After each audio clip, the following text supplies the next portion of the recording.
네, 바이올린이나 첼로 같은 현악기 연주하고 난 후에는 그 줄을 풀어 놓아야 한다고 합니다. 그렇지 않고 팽팽한 채로 오랜 시간 방치하게 되면 악기 몸체에 변형이 올 수 있다고 해요.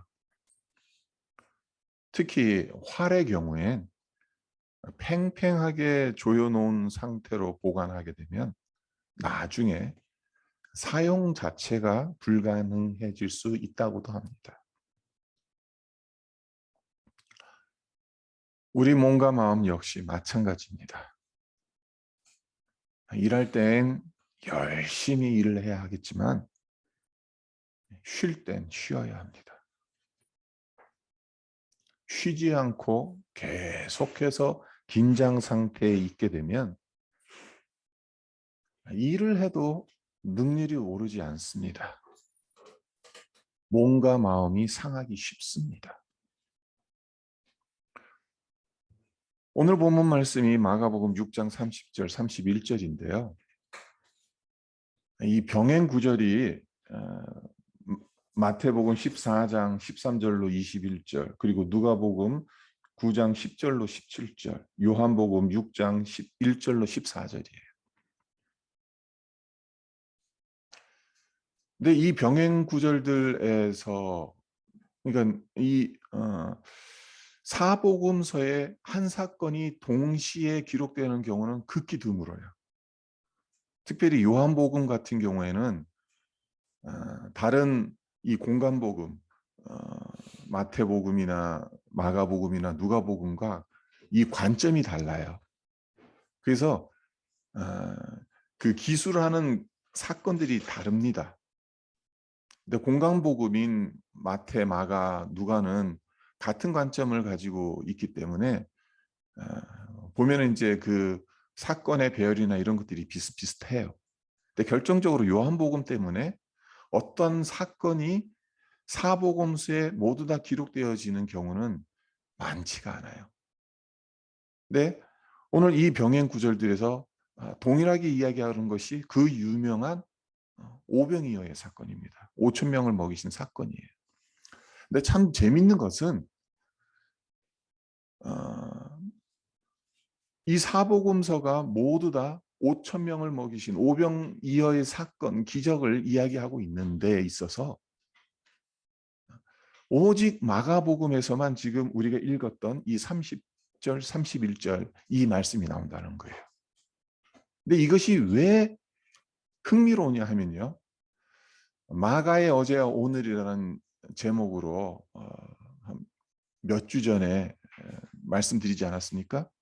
근데 마가가 사도 베드로의 영적 아들이라고 말씀드렸어요. 그래서 베드로의 영향을 상당히 많이 받은 사람입니다. 베드로의 심성이 어땠어요? 성격이 어땠어요? 급한 사람입니다. 생각보다 행동이 먼저 앞선 사람이에요. 그러니까 그것을 옆에서 지켜봤던 마가였어요. 그러니까 영향을 많이 받았겠죠. 그래서 마가복음을 이렇게 읽어나가 보시면 어떤 점을 발견할 수 있냐면은 상당히 바빠요. 그냥 사건 위주로 그냥 계속해서 기술하고 있어요. 그러니까 이 사건이 끝나면 곧바로 또 다른 사건을 이야기하고. 그러니까 마가복음이 다른 복음서에 비해서 짧은 이유 중에 하나가 바빠서 그렇다. 분주해서 그렇다.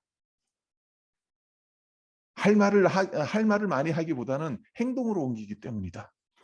그게 마가의 특징이란 말이에요. 그런데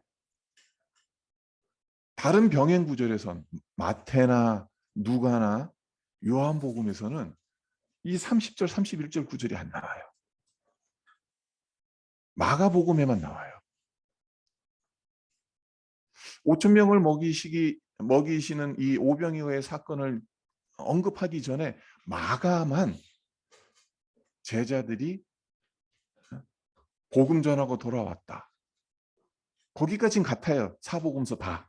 근데 예수님께서 한적한 곳에 가서 잠깐 쉬어라. 그렇게 말씀하셨다. 가장 바쁜 사람, 가장 분주하게 예수님의 공생애를 기록했던 마가가 생뚱맞게 여기에서는 예수님께서 잠깐 쉬어라. 아주 어떻게 보면 아이러니해요.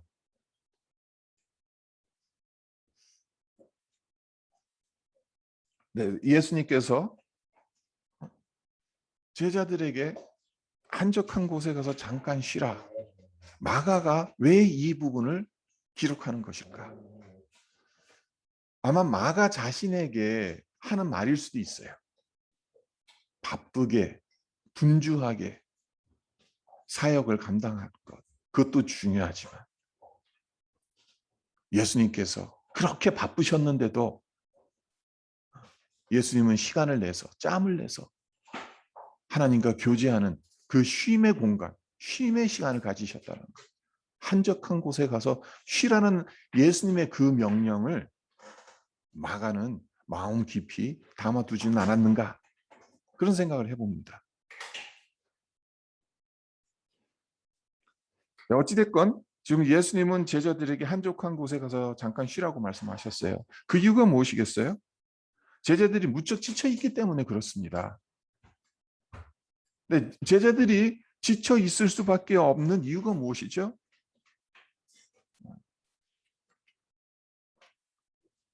본문 앞단락인 7절과 10절을 보면 그 이유가 나옵니다.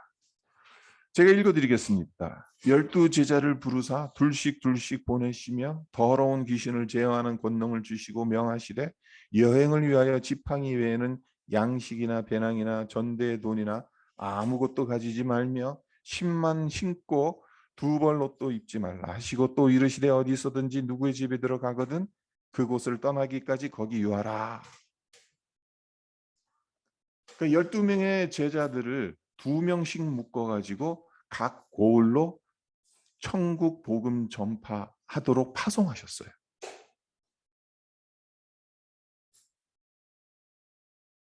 그래서 제자들이 이 예수님의 명령을 따라서 이 고을 저 고을을 다니면서 복음을 전하는 겁니다.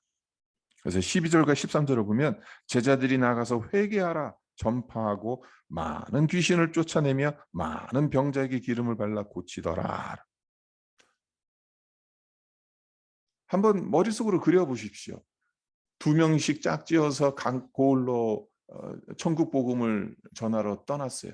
근데 가는 곳마다 막 기적이 일어나는 거예요. 치유의 역사가 일어나고 귀신이 쫓겨나가고. 이건 쉴 시간이 있었겠어요? 제자들이? 상당히 바빴을 겁니다. 분주했을 거예요. 좀 쉴만하면 또 다른 사람 소문 듣고 와가지고 우리 딸이 아픕니다. 우리 아버지가 아픕니다. 뭐 우리 아내가 병들었습니다. 내가 사랑하는 사람이 귀신 들려서 어떻게 할 수가 없습니다. 쉴만하면 이 사람 저 사람 계속 물밀듯이 들어와가지고 고쳐달라. 그렇게 하지 않았겠습니까? 그래 얼마나 힘들었겠어요. 지쳤겠어요. 고단했겠죠. 그런 상태로 이제 복귀한 거예요. 그런 상태로 복귀를 했는데 그러면 어떻게 해야 됩니까? 쉬어야 되잖아요. 하지만 제자들이 어떻게 하죠? 30절에 사도들이 예수께 모여 자기들의 행한 것과 가르친 것을 낱낱이 고한다. 그러니까 사역을 마치고 돌아오자마자 그냥 예수님께 사역을 낱낱이 보고하는 거예요. 피곤한데도 예수님께 사역 보고를 한 거죠. 아마 모르긴 몰라도 제자들은 힘바람 나서 이 사역 보고를 했을 것입니다. 왜 그렇습니까? 복음을 전했더니 그 결과가 엄청났거든요. 예상치 못한 반응들이 쏟아졌거든요. 예수님, 예수님의 이름으로 귀신에게 명하니까 귀신이 펄펄 떨며 나갔습니다. 예수님의 이름으로 병든 자들을 안수기도 했더니 그들의 병이 깨끗이 고쳐졌어요. 주님 가르쳐 주신 대로 천국 복음을 전하니까 회개하고 예수님을 믿겠다는 사람들이 많이 나왔습니다. 제자들은 사역을 통해서 예수의 이름에 있는 그 능력을 경험을 했죠. 신바람 나게 사역을 했어요. 그래서 사역 보고를 하는 것에 피곤함을 모르는 거예요. 너무 신이 나서 흥분을 감추실 수가 없는 거예요. 자, 우리 같으면 전도 여행에서 엄청난 열매를 맺고 돌아온 제자들의 이런 반응에 어떻게 대처할 것 같습니까?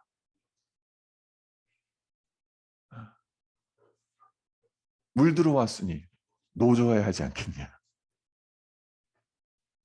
이제 바야흐로 우리의 시대가 왔으니 쉬지 말고 더 열심히 일해야 되는 것 아니겠냐? 곧바로 다시 떠나라. 다른 마을로 가서 복음을 전하라. 우리 같으면 그렇게 했을 것 같아요. 하지만 예수님은 그렇게 말씀하시지 않았습니다. 한적한 곳에 가서 잠깐 쉬어라고 말씀하셨어요. 근데 지금 예수님께 사역 보고를 하고 있는 이 현장 역시도 아주 분주함이 가득해요. 그래서 이 31절을 다시 보시면 그렇게 이야기하지 않습니까? 후반절을 보시면 이는 오고 가는 사람이 많아 음식 먹을 겨를도 없습니다.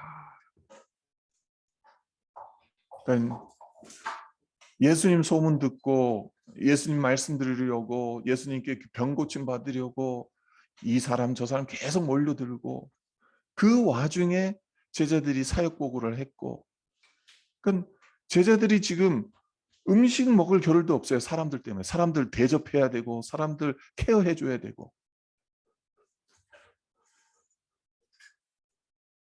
네, 그 가운데서 예수님은 그렇게 바쁜데도 할 일이 많은데도 한적한 곳에 가서 잠깐 쉬어라. 그 말씀을 하셨다는 겁니다. 만약 이때 예수님께서 제자들을 쉬게끔 해 주시지 않고 휴식도 없이 곧바로 다시 사역을 시키셨다면 어떻게 되었을까? 제자들이 더 많은 일을 할 수 있었을 것 같습니까? 그렇지 않습니다. 우리가 열심히 노력하면 더 많은 일, 더 큰 일을 할 것 같지만 사실 그렇지 않습니다. 우리가 일을 하는 데 있어서도 하나님의 은혜로 해야 합니다. 우리의 노력만으로는 부족한 것들이 많아요. 그리고 하나님의 은혜로 일을 하기 위해선 잠시 쉬면서 하나님의 은혜를 구해야 합니다. 하나님의 은혜로 내가 충전되어져 있지 않은 상태로 그 어떤 일을 하면 금방 지쳐요. 번아웃 돼요. 그렇습니다. 열심히 일하는 것도 중요하지만 잠시 휴식을 취하면서 우리의 영혼이 잠잠히 주님을 바라보는 시간 가지는 것, 이것 역시 너무나도 중요하다는 것입니다. 어쩌면 더 중요할 수도 있어요. 우리의 영혼이 이때 회복되기 때문에 그렇습니다. 주님께서 우리에게 휴식을 취하라고 말씀하시는 이유 역시 여기에 있는 겁니다. 그저 우리 몸만 쉬라고 하는 거 아니라는 뜻이죠. 그냥 놀고 있으라는, 멍 때리고 있으라는 뜻이 아니라는 거죠. 주님 안에서 잠잠히 하나님께서 베푸신 것들을 생각하고 또 묵상하고 음미하고 그러한 가운데서 우리의 영혼이 회복되는 시간을 갖기를 주님은 원하신다는 것입니다. 이 시대의 많은 사람들, 이 세상을 살아가면서 일에 대한 강박증을 가지고 있는 것 같아요. 일을 하지 않고 쉬고 있으면 마치 인생을 허비하고 있는 것처럼 생각하는 경우가 많습니다. 하지만 쉬는 것은 지극히 성경적입니다. 하나님께서 6일 동안 천지를 창조하시고 나서 일곱째 날에 쉬셨죠. 근데 단순히 쉬신 게 아니에요. 그냥 이 안식이라는 것이 하나님께서 7일째 안식일을 제정하신 것은 단순히 쉰 것이 아닙니다. 천지 창조의 완성입니다. 하나님께서 일하신 것을 무엇을 통해서 완성하셨냐 하면은 쉼을 통해서 완성하신 거예요. 그리고 이 쉼은 결국 어디로 연결됩니까? 구원으로 연결되죠. 우리가 예수의 보혈로 구원받지 않으면 참된 안식을 누릴 수가 없어요. 죄의 영향력 안에서, 죄의 그 긴장된 끈 안에서 우리가 어떻게 발버둥 친다 하더라도 쉴 수가 없지요. 그러니까 천지 창조 6일 동안 하시고 난 다음 7일째 쉬셨다라는 것은 그것은 결국 우리에게 참된 안식, 구원을 통해서 주어진다는 것을 어쩌면 암시하고 있다고 볼 수도 있습니다. 그리고 구약 시대에 안식일에 일하면 어떻게 됩니까? 율법을 어긴 죄로 돌에 맞아 죽어야 합니다. 그래서 지금도 정통 유대교를 믿는 사람들은 어떻습니까? 자기 아파트에서 엘리베이터 타고 올라가는 데 있어서도 엘리베이터 단추 누르는 것을 일로 생각하기 때문에 자기는 안 눌러요. 그리고 옆에 있는 사람에게 대신 7층 눌러주세요. 그렇게 해요. 그 정도로 엄격하게 일하는 것에 대해서 정통 유대인들은 엘러지 반응을 일으킬 정도입니다. 왜요? 구약의 율법에서 안식일에 일하면 돌로 쳐 죽임을 당하는 것이니까.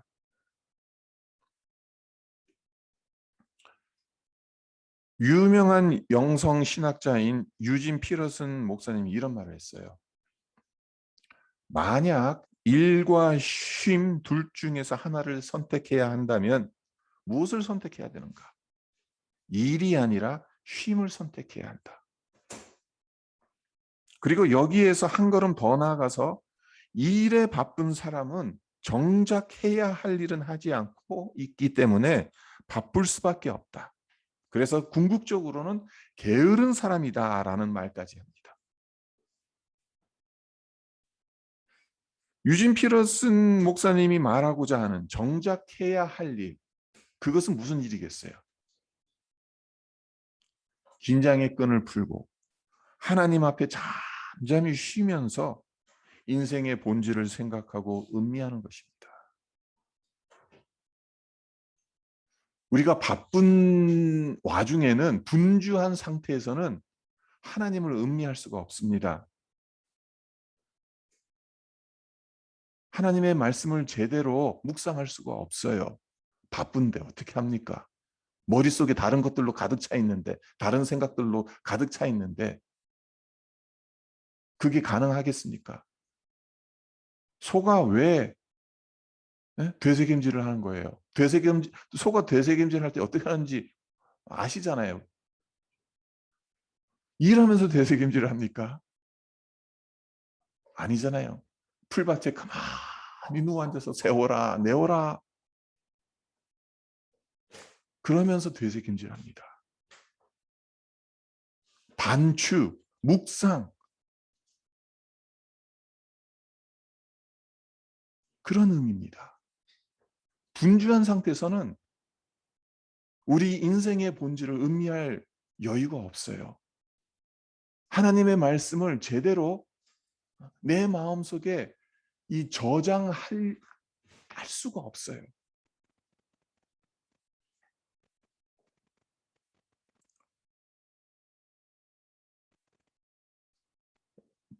지금으로부터 21년 전에, 그러니까 2000년이죠. 2000년에 생물학에서 상당히 중요한 진보가 있었습니다. 그것이 무엇인가 하면 인간 지놈 프로젝터의 초안이 세상에 발표된 거예요. 근데 우리가 가지고 있는 우리 인간의 이 염색체, 염기 서열 총 몇 개인 줄 아십니까? 30억 개라고 해요. 30억 개의 염기 서열을 모두 다 해독한 거예요. 그러니까 사실 엄청난 프로젝트죠. 이것을 완성하기에도 시간이 엄청난 걸렸어요. 많은 그 학자들이 이것에 시간을 많이 들였고, 네, 흥미로운 점을 발견하게 됩니다. 이 인간 유전자, 그 염기 서열을 다 해독하고 났더니 아주 중요한 것을 발견해요. 그게 뭐냐면은 30억 개의 염기 서열로 이루어진 인간의 유전자 중에 인간의 유전자가 궁극적으로 해야 할 일이 뭐죠? 단백질 코딩하는 겁니다. 유전자는 유전 정보를 가지고 있잖아요. 그 유전 정보는 우리 몸의 구조와 기능을 감당하는 그런 여러 가지 부품들을 만들어내는 하나의 청사진이란 말이에요. 설계도란 말이에요. 근데 이 30억 개의 염기 서열로 이루어진 인간의 유전자 중에 단백질을 코딩하는 유전자는 1.5%밖에 안 된다는 거예요.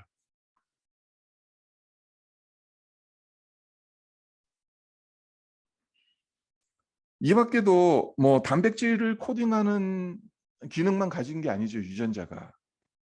아미노산을 운반하고 유전자의 발현 시기를 조절하고 여러 기능들을 합니다. 근데 그런 기능을 감당하는 유전자들도 다 합쳐봐야 인간의 지놈에서 실제로 기능을 발휘하는 부분은 10%에서 15% 추정돼요.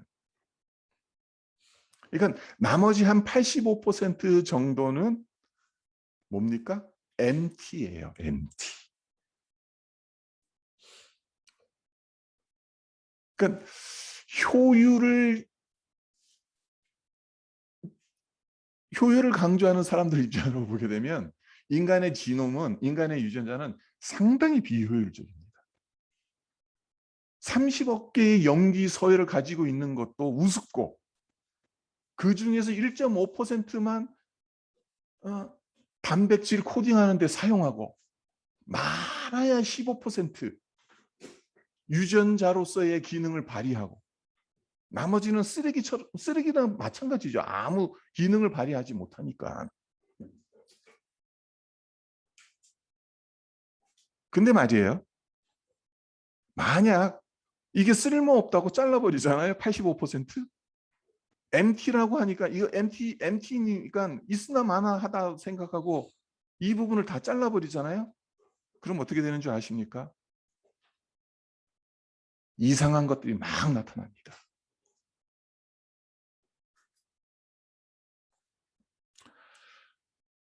만일 우리의 DNA 대부분이 기능을 한다면 어떤 문제가 생기나 하면요, 중요한 염기 서열에 해로운 돌연 변이를 많이 가지게 될 수밖에 없어요.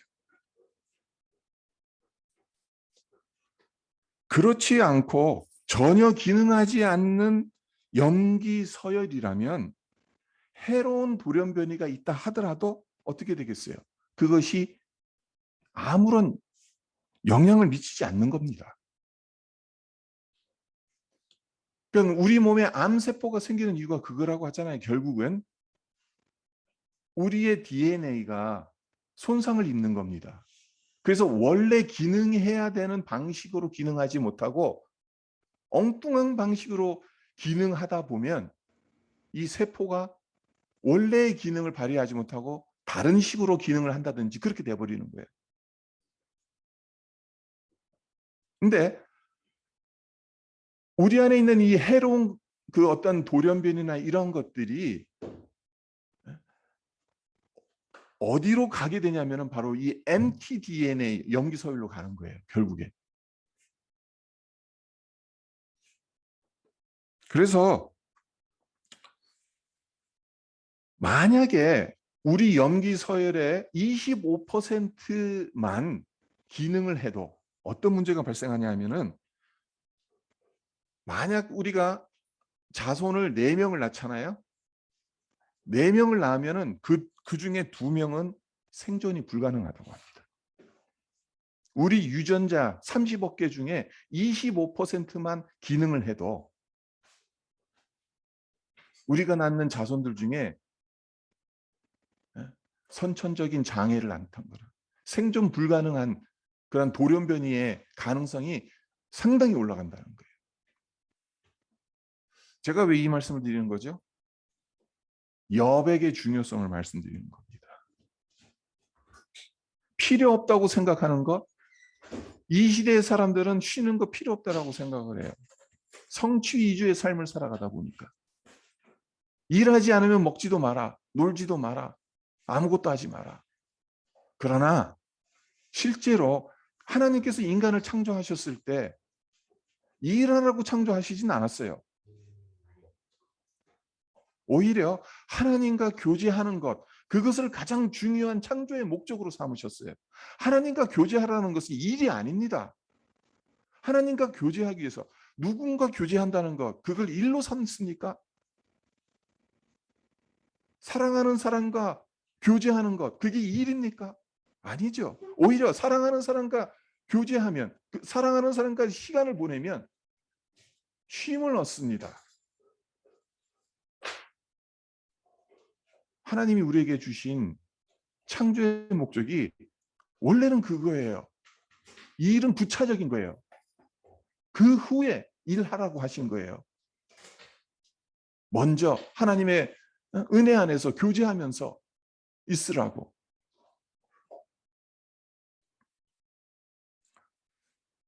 우리 삶과 마음에 쉼과 여백이 없다면 삶의 의미를 망각하기 쉽습니다. 어디로 가야 하는지 모른 채 방황하기 쉽습니다. 새로운 변화에 대처할 능력도 떨어지게 됩니다. 아까 그 염기서열의 비유를 적용하자면 우리 영적인 상황에 돌연변이가 발생할 가능성이 훨씬 높아지는 거예요.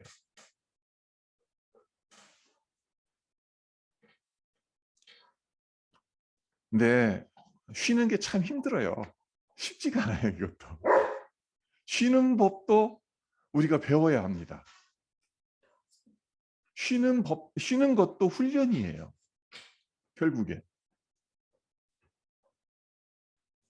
분주한 발걸음을 멈추고 하나님 안에서 쉬는 훈련이 우리에게 필요하다는 사실입니다.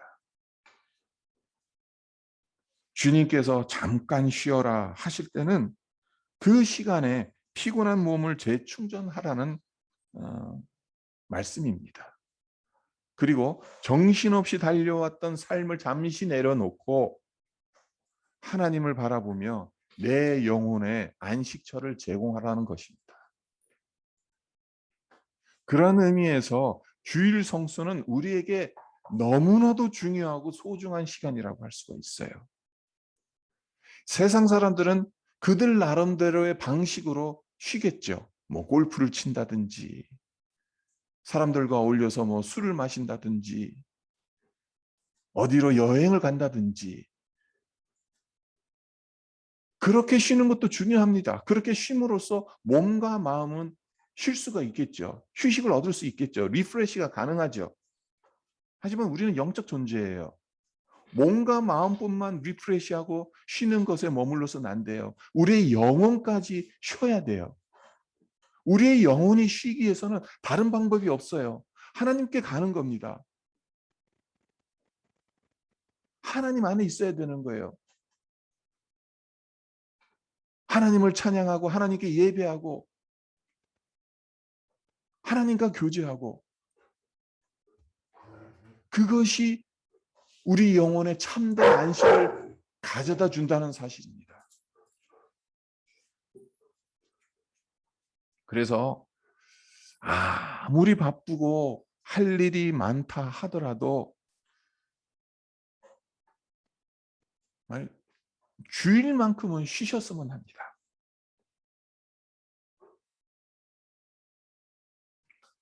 예배드리고, 그리고 이 주일 하루만큼은 정말 하나님 찬송하는데, 하나님 말씀 듣는데, 그 예배 시간 이 1시간 그게 아니라 이 시간만 그렇게 하는 것이 아니라 주일이라는 이 시간을 온전히 하나님께 내어드리는 그 훈련이 필요하다는 거예요. 그래서 우리의 몸과 마음뿐만 아니라 우리의 영혼까지도 주님 안에서 참 안식을 누리는 그런 법을 배워나갔으면 좋겠습니다. 세상의 근심, 걱정, 스트레스가 얼마나 많습니까? 코비드로 인해서 참 힘겨운 시간들을 보내왔고, 또 얼마나 이 시간들을 보내야 될지 모르잖아요. 네. 우리의 현실이 주일날에도 일하셔야 되는 분이 있고, 분주하게 무언가를 준비해야 되는 분들도 있어요. 그래서 갑자기 주일 전체를 몽땅 쉬라 하는 것은 불가능할 수도 있어요. 하지만 차근차근 조금씩 쉬는 것이 그냥 쉬는 것이 아니다. 이것이 정말 하나님과 더 깊은 교제 그 자리로 나아가게 하는 것이고, 그것이 내 영혼을 살리고 리프레시하고 나의 믿음을 하나님 앞에 더 성숙시켜 나가는 중요한 통로이고 수단이다. 그렇게 생각했으면 좋겠습니다. 그래서 정말 하나님께 예배드리는 가운데 우리의 몸과 마음, 영혼이 주님 주시는 참된 안식을 경험하는 우리 모두가 되기를 주님의 이름으로 축원드립니다. 네, 잠깐 기도하겠습니다. 예수님께서 참 바쁘고 분주하게 사역을 마치고 난 제자들, 그들 향해서 한적한 곳에 가서 잠시 쉬어라는 말씀을 하셨습니다. 이것이 주는 그 의미가 무엇인지, 정말 너무나도 분주하고 바쁘게 살아가는 이 시대 한가운데서 우리 성도들이 정말 참된 안식을 어떻게 누릴 수 있는지 하나님 다시 한번 생각할 수 있게 하시고, 정말 하나님께서 허락하신 이 안식, 이 평안, 이 세상이 빼앗아갈 수 없도록 이것을 지킬 수 있도록 주님, 정말 주일 하루만큼은 하나님과 깊이 교제하는 자리로, 하나님을 찬양하는 자리로, 하나님과 이 시간을 보내는 그러한 자리로 우리 성도들이 나오게 해주시고, 그 가운데서 정말 하나님 허락하시는 이 참된 평안을 누리고 안식을 누리며 하나님과 교제하는 그러한 귀한 인생이 되게 하여 주시옵소서. 하나님께 예배드리는 이 시간조차 또한 우리가 쉬는 시간이고 또 하나님과 교제하는 시간임을 잊지 않으며 하나님 앞에 더 많이 찬양하고 영광 돌리고 하나님과 교제하는 그런 예배의 시간으로 우리가 삼게 하여 주시옵소서. 감사드리며 예수님의 이름으로 기도합니다. 아멘.